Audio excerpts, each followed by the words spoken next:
friends आज मो lunch अच्छी मुझे देखे दूसरी अर भात अच्छी आईटा गोटे सिंतुला अच्छी सब पर पकईकि गोटे सिंतुला अच्छी बड़ी चूरा पियाज आईटा स्पेशल बरकोली पाग एबे मु खाई टेस्ट करके बताऊँ केमती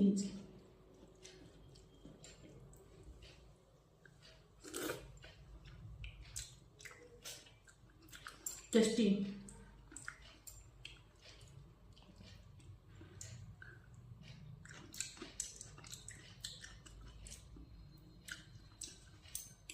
बढ़िया लगे